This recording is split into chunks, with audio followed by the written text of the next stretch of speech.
Pessoal, vamos continuar. Eu vou de novo ver alguns slides aqui, só para algumas figuras, só para a gente sedimentar um pouco. Eu sei que falei um pouco rápido, algumas pessoas podem ficar com as datas um pouco confusas, mas olhando depois na apostila, no livro, daí fica simples, né? Vamos abrir de novo, ver de novo a 10. Aqui são lembrados Atos vai de 30 a 62, e vocês já viram por que se acha que começa em 30, é só ler o comecinho de Atos, está claro, que fala da ascensão, o mesmo ano da morte de Jesus, e 62, por que a gente acha que foi ali, e que o Lucas não fala nada nem de uma parte da defesa dele perante César, não fala da morte de Tiago, Tiago, irmão do Senhor, que foi em 62, né? Não fala de nenhuma revolta, não fala de nenhuma coisa importante, exatamente coisas das quais ele vinha tratando ao longo do livro de Atos, e ali para, né? Mas depois a gente vai ver um pouquinho mais de detalhe quando for ver a terceira para a quarta viagem missionária, né? Recordando muito rapidamente, vimos ali a morte de Festo em 62. Vimos que ele ficou preso 2 anos em Cesareia. Lemos em Atos que ele ficou 2 anos em Cesareia. Quando Félix era o governador, diz textualmente que depois de 2 anos, Félix passou o governo para Festo. E Festo só governou 2 anos e morreu em 62. Então, Paulo terminou a terceira viagem missionária em 58. Nós vimos que ele ficou pelo menos 3 anos ali em Éfeso e pelo menos 3 meses ali na Acaia, Macedônia, Grécia.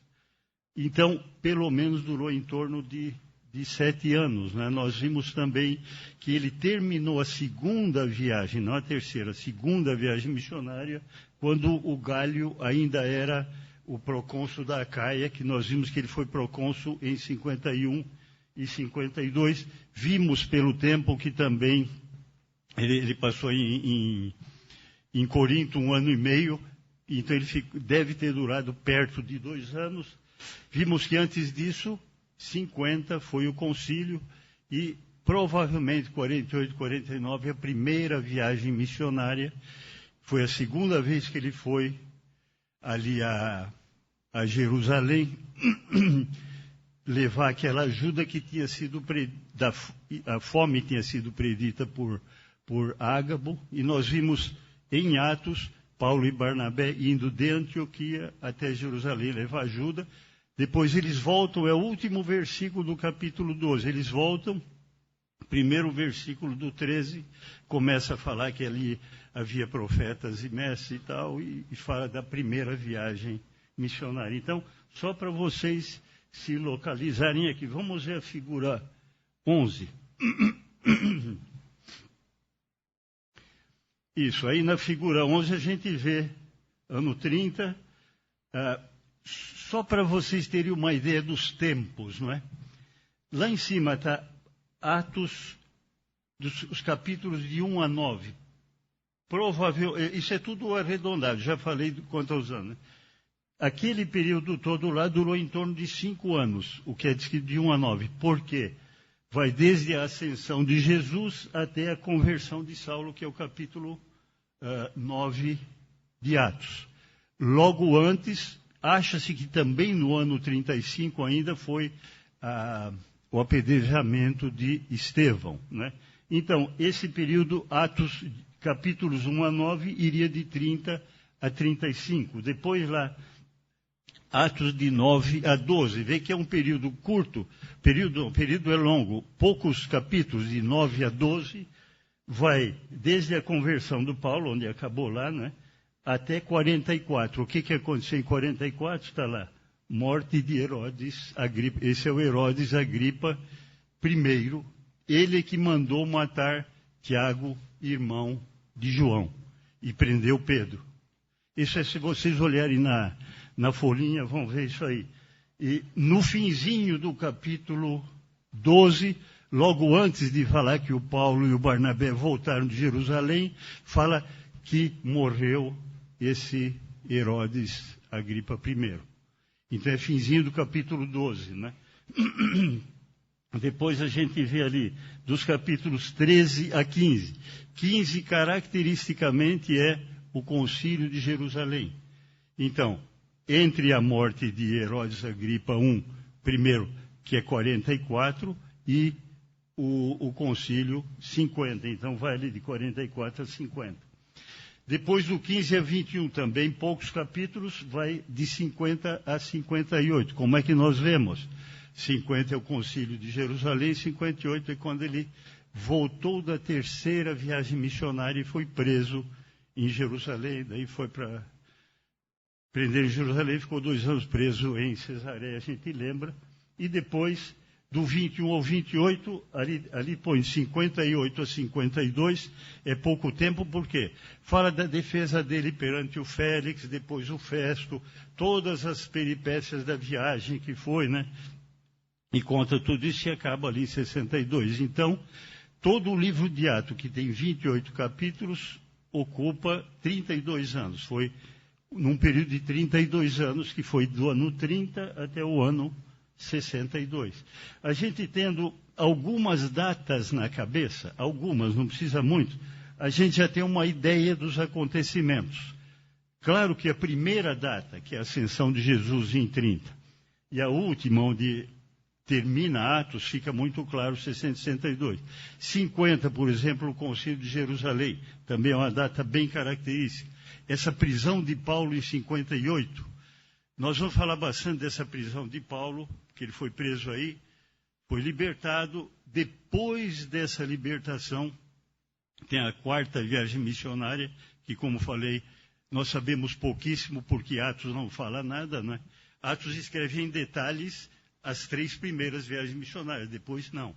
Mas pelas cartas, por informações que Paulo mesmo dá, e por algumas informações extra-bíblicas, a gente tem uma ideia dessa quarta viagem, durante a qual escreveu Tito e 1 Timóteo, quando foi preso pela segunda vez em Roma, escreveu 2 Timóteo, provavelmente no mesmo ano que ele morreu, né?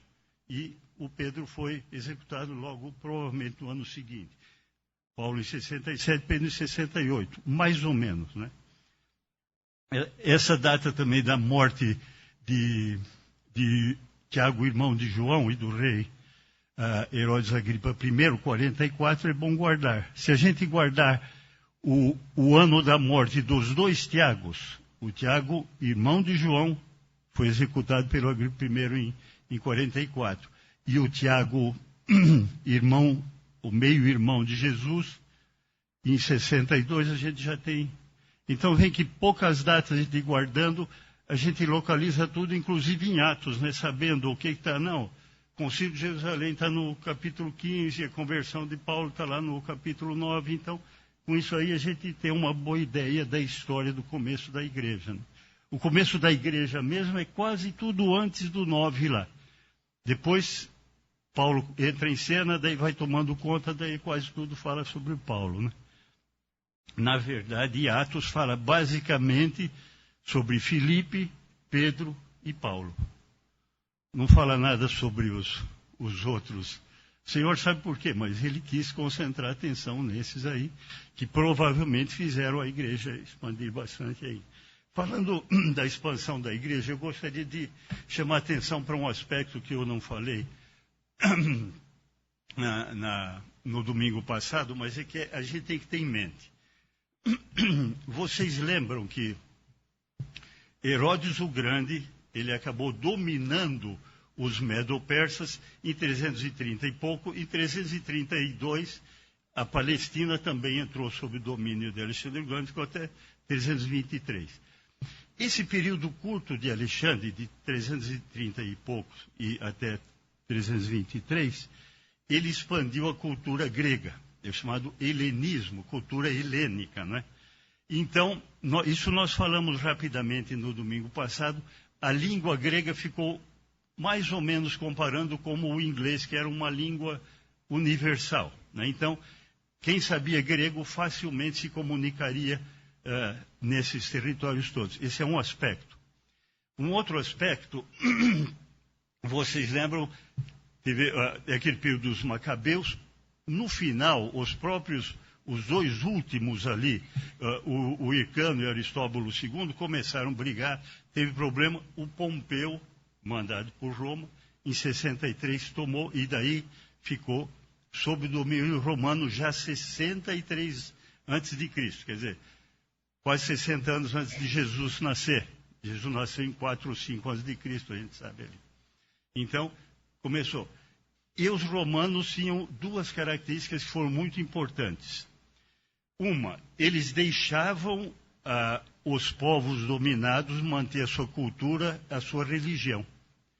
Só que a religião precisaria quase como que pedir autorização para Roma. Ela tinha que formalmente saber que existia essa religião e autorizar. Coisa que no começo do cristianismo não era reconhecido. Então, quando eles falam, eles estão pregando isso é uma coisa ilegal, né? A religião judaica não era reconhecida já. O cristianismo no começo não era. Aliás, o cristianismo só foi se tornar oficial no século IV, lá com Constantino, né? Então, mas eles permitiam que cada povo tivesse a sua religião, tivesse os seus costumes. Agora, eles mantinham sempre guarnições romanas em todas as terras dominadas, todas. Então eles chamavam depois da Pax Romana, a paz romana. Nós podemos manter e vamos manter a paz. Eles às vezes tinham revoltas locais que eles tinham que combater, mas não tinham um país brigando com o outro. Não no Império Romano, ali eles procuravam segurar, era a paz romana. E também em função disso, eles construíram um sistema de estradas excelente. Até hoje, quem estuda fica admirado com o tipo de estrada que eles faziam. E o que eles faziam para uma estrada ficar reta? Às vezes derrubavam um morro, faziam qualquer coisa, por quê? Eles queriam comunicação rápida, exército rápido, cavalaria, as bigas, aquelas carruagens rapidamente se deslocando. E a gente vê que tudo isso contribuiu. A gente fala, oh, mas que sorte, não tem sorte. É o Senhor preparando para que, na plenitude dos tempos, na hora certa de Jesus chegar, o mundo estivesse preparado. E como é que ele está preparado? Não tem guerras, a comunicação é fácil, tanto o deslocamento como a comunicação verbal. O que acontece? Quando Paulo começou, ele ia para um monte de lugares, não tinha guerra. Ele não tinha que falar, eu tive que dar uma volta porque aqueles dois países estavam guerreando. Não tinha guerra. Ele andava livremente por ali, tinha as estradas, tinha a paz e era fácil de falar com o pessoal que todo mundo sabia grego, né? Então, só para ver como a coisa foi bem estruturada por Deus, para que na hora que Jesus chegasse ele tivesse essa facilidade. Então, o Evangelho se espalhou muito rapidamente, né? Bom, nós já vimos isso aqui, vimos as 3 viagens missionárias, a primeira lá, pouquinho antes do ano 50, 48, 49, e logo depois da segunda visita de Paulo, a segunda flechinha, a terceira visita de Paulo lá no ano 50, depois da primeira viagem missionária, né? Daí levou ajuda lá na de 48, participou do Concílio de 50 e começou a segunda viagem missionária. Depois teve um intervalo e a terceira, que foi até pelo menos até enquanto o Gálio era procônsul da Acaia, que foi 52. Daí a quarta viagem missionária, que a gente calcula de 54 a 58, por quê? Sabe-se que acabou em torno de 58 e durou pelo menos 4 anos. Então, chuta-se mais ou menos por aí, né? Daí, como vocês veem lá, terminando a terceira viagem missionária, prisão de Paulo em Cesareia. Nós vamos ver em mais detalhes quando quando chegarmos mais adiante. Depois, Paulo em Roma até 62, que acabou. Ali eu só coloquei morte de Paulo em 67. A perseguição de Nero, como nós vimos, começou em 64, embora ele fosse imperador desde 54.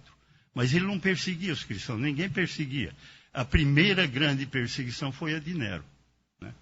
E depois, um ano depois, provavelmente, ou talvez no mesmo ano, a morte de Pedro. Talvez a gente... Isso, vamos dar uma olhadinha na figura 12 também.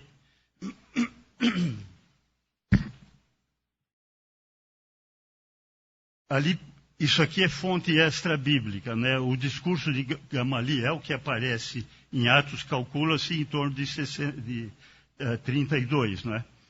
Onde está lá morte de Estevão, 35, e conversão de Saulo também, que está na figura anterior, né? Morte de Tiago, irmão de João, em 44. Vocês lembram? Herodes Agripa I, aqui descreve no final do capítulo 12 a morte dele. Ele morreu em 44. E se foi ele que mandou executar o Tiago, quer dizer que o Tiago morreu antes dele, né? Provavelmente no mesmo ano, foi muito perto, foi o ano que foi preso Pedro também. Aquela expulsão dos judeus de Roma. Estão vendo lá Cláudio, lá embaixo, 41 a 54. Até quando li ali que o Ágabo previu aquela fome sobre grande parte daqueles países, o que aconteceu nos dias de Cláudio foi nessa época aí. O Nero não é nem mencionado. Não é nem mencionado. Uma outra coisa, uma coisa interessante aí também, a gente vai ver depois, no ano 51, muito provavelmente, é que o Cláudio expulsou de Roma não só os cristãos, mas judeus e cristãos. Naquela época ele mandou todo mundo embora, tanto os judeus quanto os cristãos, né? E aí é que Priscila e Áquila também foram embora, né? E o Paulo acabou encontrando com eles na segunda viagem missionária, que, como nós vimos, deve ter sido por ali 51 até 52. Ele encontrou com os dois nessa segunda viagem missionária. Ali está a morte de Tiago, meio-irmão do Senhor, em 62. Provavelmente mais no fim do ano. O que dizem os historiadores... O Eusébio de Cesareia fala que o Tiago, irmão do Senhor, morreu pouquinho depois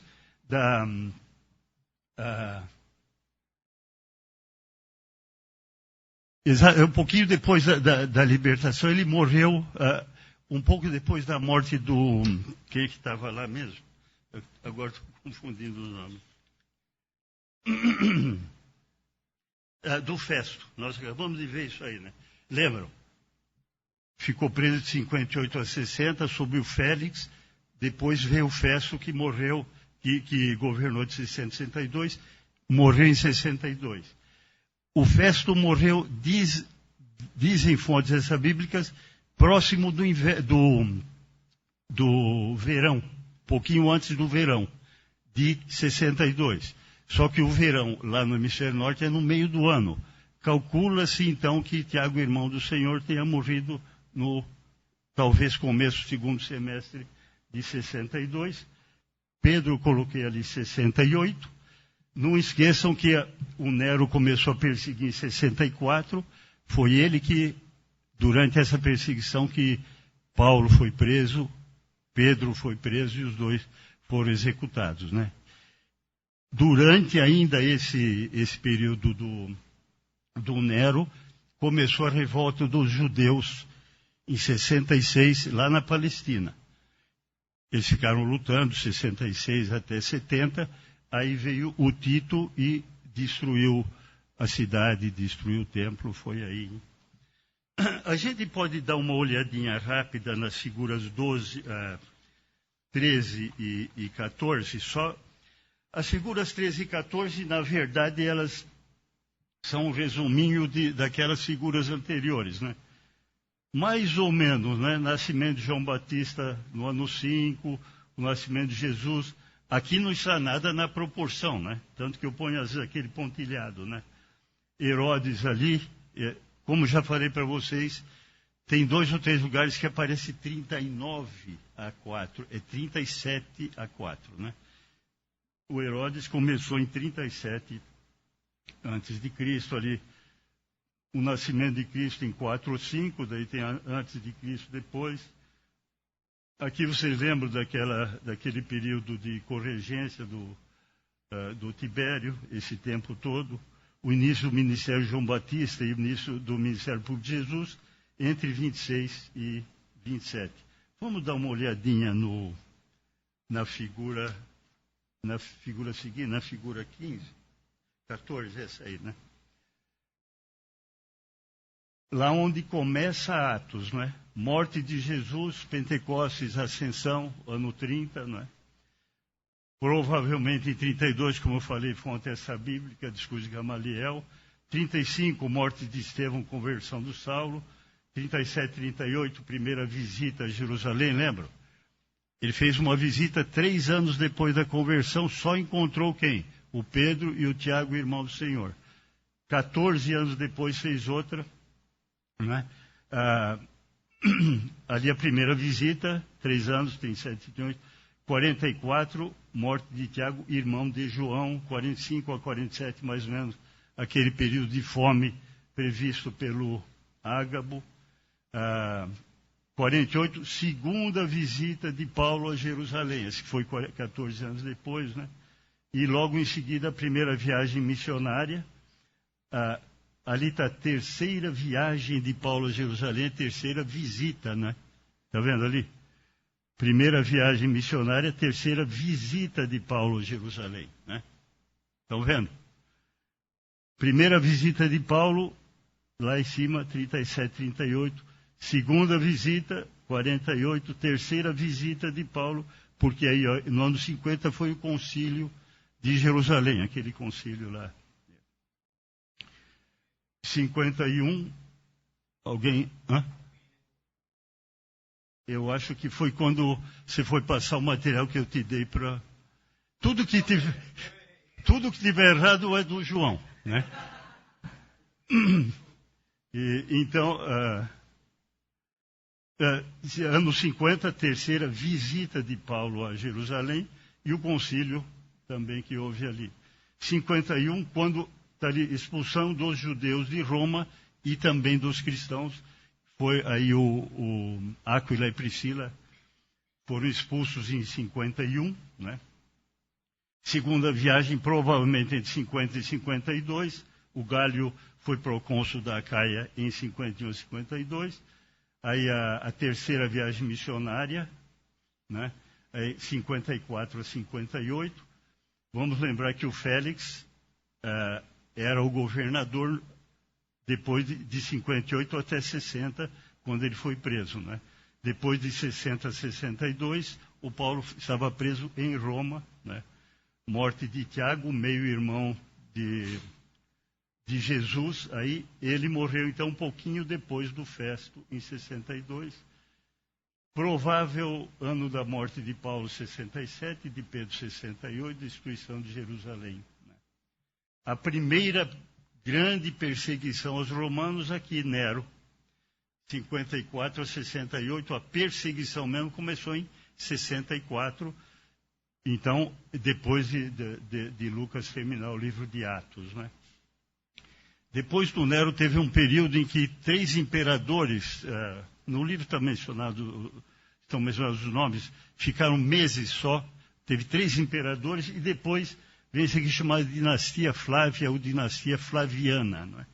E deixa eu ver se eu tenho aqui, se eu tenho, não, eu tenho os nomes deles aqui. Eles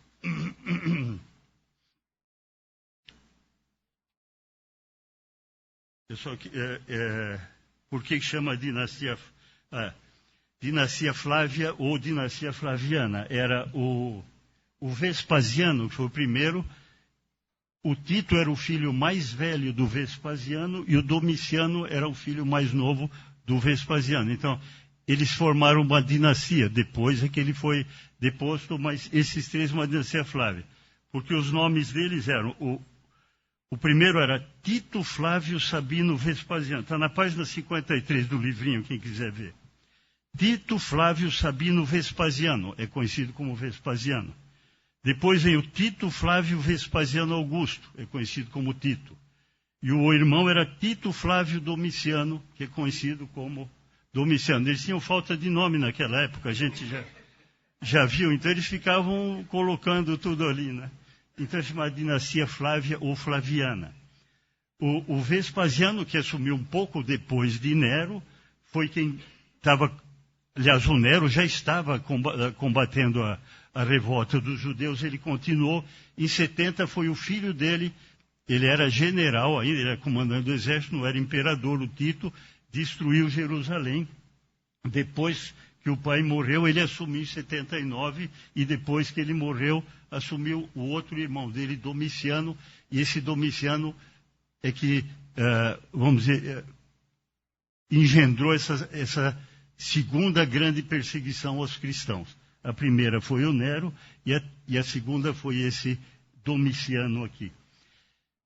Na época desse Domiciano, aqui, que foi imperador de 81 a 96, foi a época em que João, exatamente por causa da perseguição, ele foi preso e foi exilado na ilha de Patmos. Ali em Patmos existia uma espécie de colônia penal, né?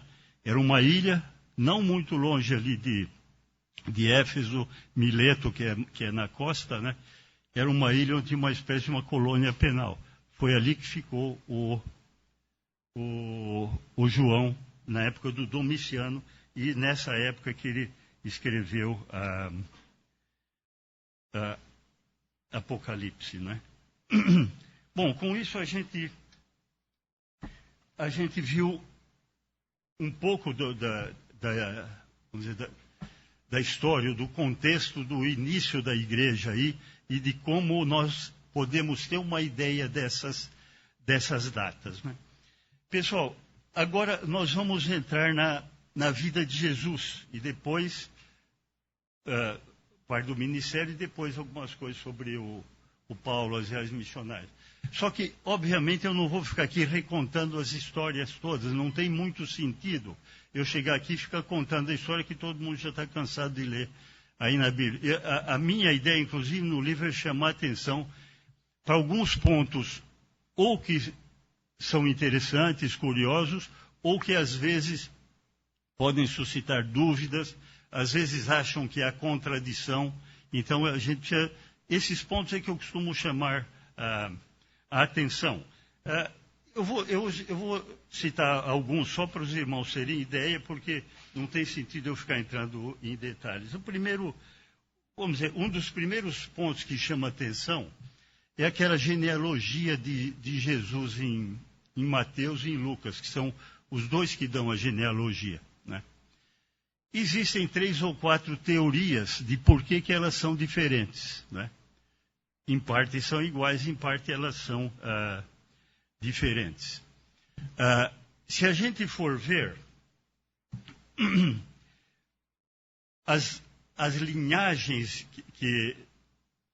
dessas duas genealogias, depois de Salomão, elas se dividem. Até Salomão, tudo bem, depois elas se dividem. E elas se dividem com 2 filhos do Salomão com a Batseba. Os 2 eram filhos da Batseba, da mesma mãe, e aí saem duas linhas que são escritas. Uma das interpretações é o seguinte, porque ali em Lucas vocês vão ver que José era filho de Eli, em Lucas. Se vocês quiserem abrir, tem Lucas 5 e tem Mateus 1. Vamos abrir, só como curiosidade, dar uma olhadinha em 2 ou 3 coisas aqui. Lucas, capítulo 5. Aqui fala o seguinte. Capítulo 5, capítulo 3. Ele fala o seguinte. No primeiro, no versículo 23, Lucas 3. como se cuidava, que Jesus era filho de José, filho de Eli, e toda a genealogia vai para lá. Se a gente for pegar em Mateus,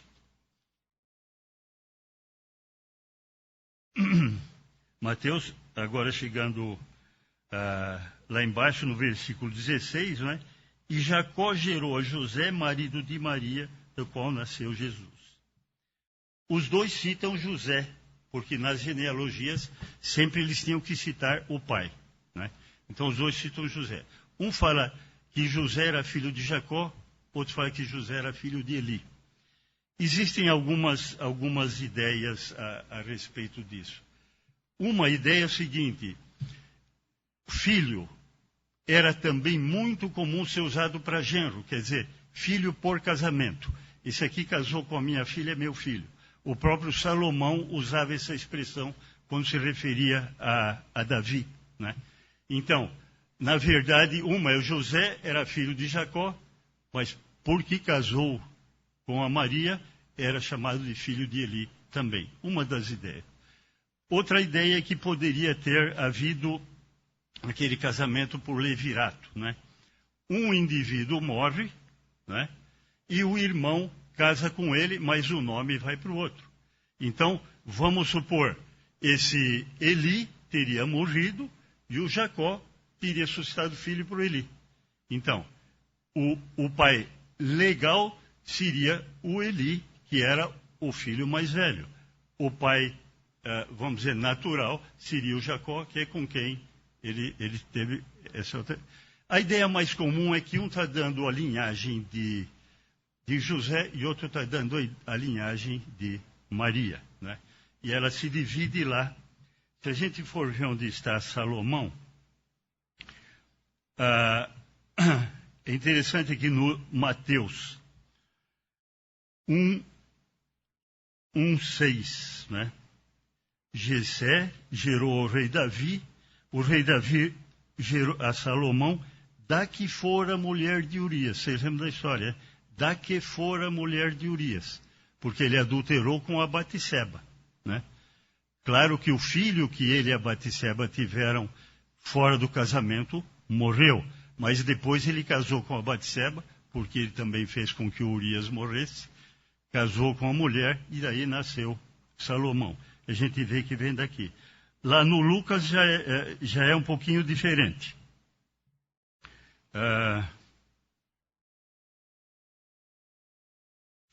Deixa eu ver se eu acho aqui onde está o Davi. Olha aqui. No versículo 31, Lucas 3:31. Eliaquim, filho de Meleá, filho de Mená, filho de Matatá, este filho de Natã, filho de Davi, Davi, filho de Jessé. Então, qual é o filho de Davi citado aqui? Natã. O filho de Davi citado lá em Mateus é Salomão. Tanto Natã como Salomão eram filhos de Batseba, né? Então é possível que tenha separado. Essa é a mais aceita. Eu estou falando porque é uma dúvida que é comum surgir aí. Uma outra coisa que eu gostaria de chamar a atenção é que fala aqui em Mateus e em Lucas, eu não vou abrir aqui, tem três vezes que aparece em Mateus e em Lucas que Maria era desposada com José. Maria era desposada com José. O termo traduzido por desposada aí seria comprometida. Ela está prometida em casamento. O noivado, naquela época, era considerado um estágio do casamento. Um estágio do casamento. Não é um noivado superficial. Era um noivado feito perante as famílias, e aquilo era oficial, e já estava determinado que daí tantos meses eles iriam casar e pronto. Então, esse período é que a mulher era chamada de comprometida ou desposada. Em português, vocês vão ver outros lugares no Novo Testamento que aparece desposada, em português. No original grego, essa palavra que significa comprometida só aparece 3 vezes. Aí, uma em Mateus, duas em Lucas, sempre falando da Maria com José. Só essa palavra no original. É que às vezes em português, não, aqui também é desposado e na verdade é casado. É outra coisa. É outra palavra grega que eles traduziram na mesma palavra em português, né? Uma outra coisa que eu gostaria de chamar a atenção, estou só pegando alguns fatos, só como exemplo, como curiosidade, né? A gente poderia, primeiro a palavra magos, que ali parece de magos, hoje em dia está muito ligada à mágica, né? Naquela época tinha um sentido mais amplo. Era também um indivíduo que fazia mágicas, era a magia deles. Um indivíduo, um cientista ou um sábio também era chamado de mago, era tudo a mesma palavra. Então, às vezes o indivíduo que estudava os astros, aí no caso seriam talvez esses magos astrólogos, na verdade naquela época era mais astrologia do que astronomia, mas eles tinham conhecimento de astronomia também, então eles sabiam quando havia conjunção dos astros, etc. Provavelmente eram astrólogos, mas também astrônomos, vamos dizer, né?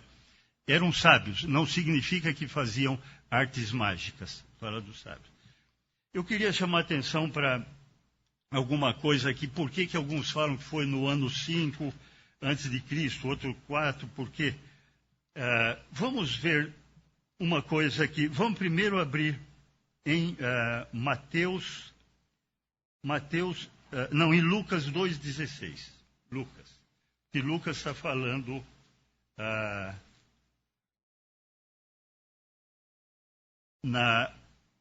exatamente na época do nascimento de Jesus. Eu não vou ler aqui em Lucas, né, mas, por exemplo, Lucas 2,10 fala do anjo que chegou para os pastores ali, a gente conhece esse trecho todo, vai indo, apareceram aquela multidão da milícia celestial de anjos ali no 14, louvando a Deus, mas no 16, falando dos pastores, foram apressadamente e acharam Maria e José e a criança deitada na manjedoura, né? E a manjedoura era uma manjedoura, era um coxo mesmo, pela palavra, o coxo onde punha o alimento para os animais. Era muito comum também na época que fossem em grutas, que era muito melhor na gruta, tanto por causa de temperatura como de proteção dos animais. Eram em grutas, pode ser também construída, era uma manjedoura. Quando nós fomos ver a respeito dos magos, que eu acabei de falar, agora vamos lá para Mateus capítulo 2.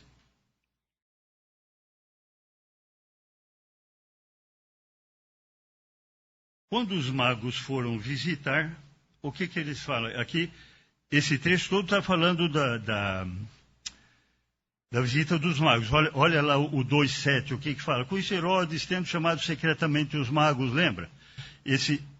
Quem é esse Herodes aí? Esse aí é Herodes o Grande. Herodes o Grande, que morreu em 4 antes de Cristo. Não vamos outra vez confundir os Herodes. Olhem na folhinha que vocês receberam aí, né? Então esse Herodes chamou os magos. Então, falando dos magos, no versículo 10, e vendo eles a estrela, alegraram-se com grande e intenso júbilo. Entrando na casa, viram um menino com Maria, sua mãe, prostrando-se, o adoraram e abrindo e tal. Inclusive, eles falam aqui ouro, incenso e mirra, e costuma-se achar que eram 3 magos, por quê? Cita ouro, incenso e mirra. A Bíblia não fala quantos eram. Não era eram magos. Podiam ser 2, podiam ser 5, mas os presentes eram ouro, incenso e mirra. Por causa disso, a gente vê nas figuras 3 magos, né? Esse deu ouro, esse deu incenso, esse deu mirra. Mas isso é invenção.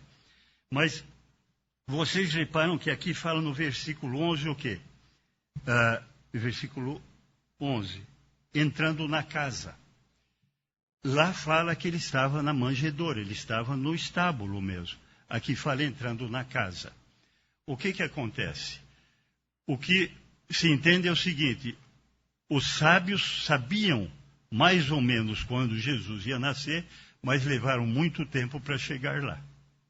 Tanto que alguns acham que Jesus deve ter nascido lá anos 5, talvez começo dos 5, por quê? Porque Herodes, quando ouviu os magos, mandou matar todos de 2 anos para baixo.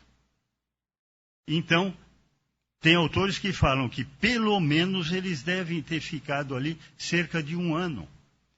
Nós vamos ver daqui a pouco, Jesus nasceu em Belém, foi circuncidado ao 8º dia, com 40 dias ele foi até o templo, os pais levaram em Jerusalém, daí encontraram com Simeão, Ana lá, depois voltaram, né? Provavelmente ou em casa de parentes, de conhecidos, eles ficaram um bom tempo lá. E, inclusive, é diferente, hoje a gente fica um tempo fora, eu preciso voltar lá para o meu trabalho. Lá não, é bem possível. Só imaginação, a Bíblia não fala nada. Que o José fosse trabalhar com um parente, com um amigo, que também fosse lá marceneiro e está trabalhando junto e ficou lá um tempo. Não é aquele negócio, eu preciso voltar que segunda-feira eu tenho que estar às 8 horas no trabalho. Não era bem assim, era diferente. Ele nasceu numa manjedoura. Quando os magos chegaram, ele estava numa casa. Provavelmente casa de parentes ou conhecidos. E pelo tempo, alguns acham que ele nasceu bem antes.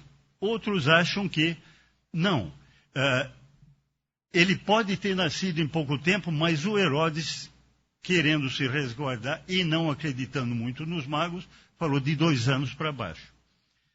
Se ele soubesse exatamente que Jesus tivesse nascido, vamos dizer, há 1 ano e tanto lá, talvez ele mandasse matar menos crianças, e não todos. Os bebês não precisavam. Por quê?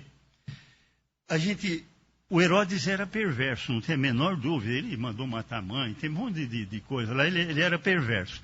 Mas ele tratava muito bem os judeus. Então, ele não era desse tipo, manda matar isso aqui que tá bom. Não. Ele ia com muito cuidado com os judeus. Ele ficou um tempão, nós vimos 33 anos lá, né?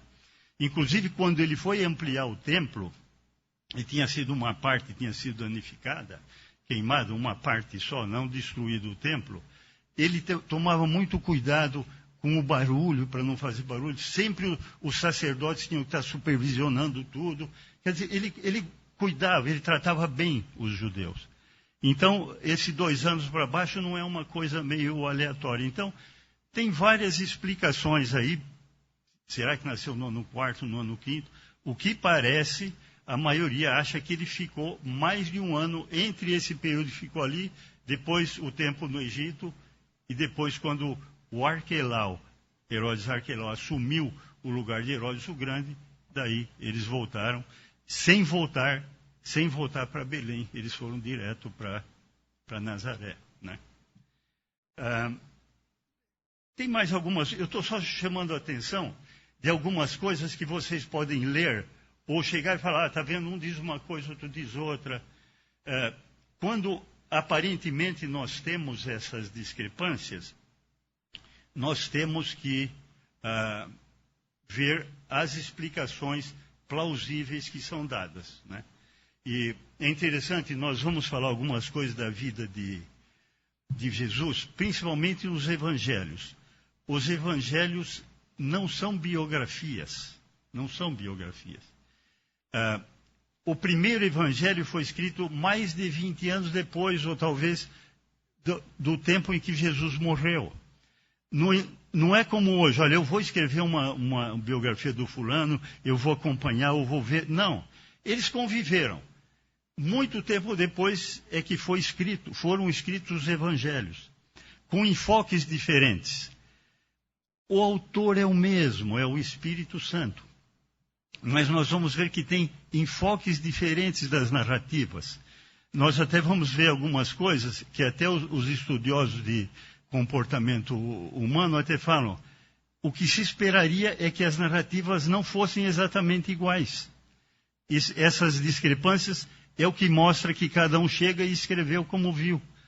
Só que não há contradição. Em geral, há complementação, ou tem explicações bem plausíveis para isso. Eu vou dar mais 2 ou 3 exemplos no começo da próxima aula, que a gente já passou um pouquinho.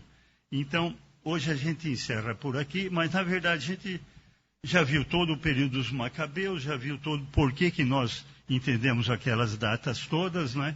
E agora vamos falar um pouquinho só sobre Jesus. Não vou ficar contando todas as histórias, que você já sabe melhor que eu. E depois vamos ver um pouquinho das viagens de Paulo, né? Vamos encerrar então? Senhor, nosso Deus e nosso Pai Santo, nós te agradecemos por essa oportunidade que tivemos de ler, de estudar alguns aspectos da Tua Palavra e de correlacionar isso com fatos, com eventos da história, de maneira que pudemos localizar narrativas da Tua Palavra, com o tempo em que as coisas sucederam, o porquê dessa sequência de visitas, da sequência de viagens, da vida de vários personagens da Tua Palavra. Nós te agradecemos por isso, porque isso nos esclarece, isso nos clareia um pouco a mente, de maneira que possamos ter uma ideia mais abrangente desse período histórico do Novo Testamento. Nós queremos te pedir, Senhor, para que, sabendo mais a respeito desses fatos, nós podemos ter maior interesse em conhecer a Tua Palavra, em conhecer as vidas daqueles que Tu colocaste na Tua Palavra, e que possamos, por isso, querer Te conhecer mais, estar mais perto de Ti, andar mais perto de Ti. Faze, Senhor, com que o Teu nome seja honrado com esse estudo, que os nossos corações possam ser inclinados para estar mais perto de Ti. Nós te pedimos em nome do Senhor Jesus. Amém. Joia, boa.